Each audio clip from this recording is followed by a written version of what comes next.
Contestant ಬಂದು ಮಂಗಳೂರಿನ ಹುಡುಗಿ ರಕ್ಷಿತಾ ಅವರು, ಹಾಗೆ ಗಿಲ್ಲಿ ಕಾವ್ಯ ಫೇವ್ರೇಟ್ ಅಂತ. ಯಾರು ಗೆಲ್ಲಬೇಕು ಅನ್ಸುತ್ತೆ? ಆ್ಯಕ್ಚುಲಿ ಪ್ರತಿಯೊಂದು ಬಿಗ್ ಬಾಸಲ್ಲಿ ಹೆಣ್ಮಕ್ಳಿಗೆ ಫಸ್ಟ್ ಗೆದ್ದಿದ್ದು. ಸೊ ಈ ಸತಿನೂ ಹೆಣ್ಮಕ್ಳಿಗೆ ಗೆಲ್ಲಿ ಅಂತ ಇಷ್ಟಪಡ್ತೀನಿ. ಸೊ ಎಲ್ಲ ತುಂಬ ಚೆನ್ನಾಗಿ ಆಡ್ತಿದ್ದಾರೆ. ಅದನ್ನು ಯಾರು? I think Kavya, Rakshita, may be ಗೊತ್ತಿಲ್ಲ ಅಲ್ಲಿ ಹೇಗೆ ಏನು ಅಂತ. ಐ ಥಿಂಕ್ ಜಸ್ಟ್ ನನ್ನ ಒಪಿನಿಯನ್ನು. ನೋಡೋಣ ಯಾರು ಕೇಳ್ತಾರೆ ಏನು ಅಂತ. ಸರ್, ನೀವು ಪಾಪ ಯಾವಾಗಲೂ ರೈತರು ಅಂದರೆ ಮನೆ ತೋಟದಲ್ಲಿ ಕೆಲಸ ಮಾಡ್ತಾ ಇರ್ತೀರಾ. ಸೊ ನಿಮಗೆ ಈ ಪ್ರಶ್ನೆ ಅಂದರೆ ನೋಡ್ತೀರಾ ಬಿಗ್ ಬಾಸ್? ನೋಡ್ತೀವಿ ಸರ್, ಯಾಕೆ ನೋಡೋದಿಲ್ಲ. ಸುದೀಪ್ ಸರ್ ಅಂದರೆ ತುಂಬ ಇಷ್ಟ. ಸಾಟರ್ಡೆ ಸಂಡೇ ಮಿಸ್ ಮಾಡೋದಿಲ್ಲ, ನೋಡ್ತೀವಿ. ಮತ್ತು ಇನ್ನೊಂದು ಗಿಲ್ಲಿ ನಟ ತುಂಬ ಚೆನ್ನಾಗಿ ಕಾಮಿಡಿ ಅವರು ಯಾವ ರೀತಿ ಮಾಡ್ತಿದ್ದಾರೋ ಅದು ಗೊತ್ತಿಲ್ಲ, ಬಟ್ ಚೆನ್ನಾಗಿ ಬರ್ತಿದೆ. ನೋಡೋದಕ್ಕೆ ಇಂಟ್ರೆಸ್ಟಿಂಗ್ ಆಗಿದೆ, ಚೆನ್ನಾಗಿ ಹೋಗ್ತಿದೆ ಸರ್, ಸಖತ್ತಾಗಿದೆ. ಮ್ಯಾಕ್ಸಿಮಮ್ ಅವ್ರು ಗೆಲ್ಲಿ ಅಂತಲೇ ನಮಗೂ ಆಸೆ ಇದೆ. ಸೊ ಮಲ್ಲಮ್ಮ ಅವ್ರ ಬಗ್ಗೆ ಏನು ಅನ್ಸುತ್ತೆ ಸರ್? ಅವ್ರ ಹಳ್ಳಿ, ಅವರು ಮುಗ್ಧರು, ಅವರು ಸರ್ವೈವ್ ಆಗಬೇಕಂದ್ರೆ ತುಂಬ ಕಷ್ಟ ಇರುತ್ತೆ ಫ್ಯೂಚರಲ್ಲಿ. ಈಗ ಓಕೆ, ಮುಂದೆ ಹೋಗ್ತಾ ಹೋಗ್ತಾ ಅವ್ರಿಗೆಲ್ಲ ಕಾಂಪಿಟೇಷನ್ ಬಂದು ಅಲ್ಲೆಲ್ಲ ಮ್ಯಾಕ್ಸಿಮಮ್ ನಮ್ಮ ಥರ ಸೆನ್ಸಿಟಿವ್ ಆಗಿದ್ದರೆ ತುಂಬ ಕಷ್ಟ. ಹಳ್ಳಿಯವರು ಅಲ್ಲಿ ತುಂಬಾ ಕಷ್ಟ ಸರ್ವೈವ್ ಆಗೋದು. ಗೊತ್ತಿಲ್ಲ ಸರ್ ಅದು. ಅಂದರೆ ಈಗ ಹನುಮಂತ ಇರ್ಬೋದು, ಹನುಮಂತ ಎಷ್ಟೇ ಹಳ್ಳಿಯವನಾದರೂ ಅವನು ಸ್ಟ್ರಾಟಜಿ ತುಂಬ ಚೆನ್ನಾಗಿತ್ತು. ತುಂಬ ಥಿಂಕ್ ಮಾಡ್ತಿದ್ದ. ಏನು ಅಷ್ಟು ಎಲ್ಲರೂ ತಿಳ್ಕೊಂಡದ್ದು ಇನ್ನೋಸೆಂಟ್ ಅಲ್ಲ, ಬಟ್ ಒಳ್ಳೆಯವನು. ಅದು ತುಂಬ ಜನಗಳಿಗೆ ಇಷ್ಟ ಆಯಿತು, ನಮಗೂ ಇಷ್ಟ ಆಯಿತು. ಅದೇ ರೀತಿ ಈಗ ಮಲ್ಲಮ್ಮ ಅನ್ನೋದು ಪಾಪ ಆಯಮ್ಮ ಮುಗ್ಧತೆ.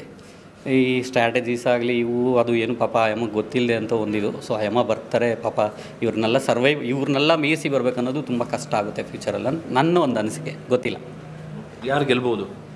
ಗಿಲ್ಲಿ ನಟ ಅಂದ್ಕೊಂಡಿದ್ದೀನಿ, ಗೊತ್ತಿಲ್ಲ. ನಿಮ್ಮ ಫೇವ್ರೆಟ್ ಹೀರೋ ಯಾರು ಸರ್? ಸರ್, ಫೇವ್ರೆಟ್ ಹೀರೋ ಅಂತೇನೂ ಇಲ್ಲ. ಕನ್ನಡ ಸಿನಿಮಾಸ್ ಎಲ್ಲನೂ ನಮಗಿಷ್ಟ.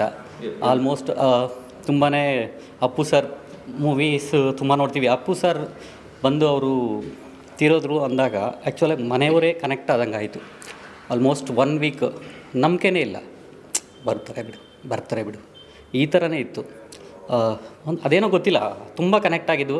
ಫಸ್ಟ್ ಒಂದು ಆಕ್ಟರ್ ತೀರೋಗಿ ಎತ್ತಿದ್ದು ಅಂದರೆ ಅವ್ರಿಗೆ ತುಂಬಾ ಎಮೋಷನ್ ಆಯಿತು ಅದು. ಸೊ ಅವಾಗ ನೀವು ಸಿನಿಮಾ ಮಾಡಿದರೆ ಯಾವುದು ಮುಂಚೆ ಯಾವುದೊಂದು ಸಿನಿಮಾ ಮಾಡಿದ್ದೆ ಸರ್. ಮರಣ ಆಲ್ರೆಡಿ ಇಂಡಸ್ಟ್ರಿಯಲ್ಲಿ ಇದ್ರಿ. ಮರಣ ಅಂತ ಮಾಡಿದ್ದೆ. ಇಂಡಸ್ಟ್ರಿ ಅಂತಲ್ಲ, ಅದೇನೋ ಗೊತ್ತಿಲ್ಲ, ಅವ್ರು ತುಂಬ ಕನೆಕ್ಟ್ ಆಗಿದ್ದರು.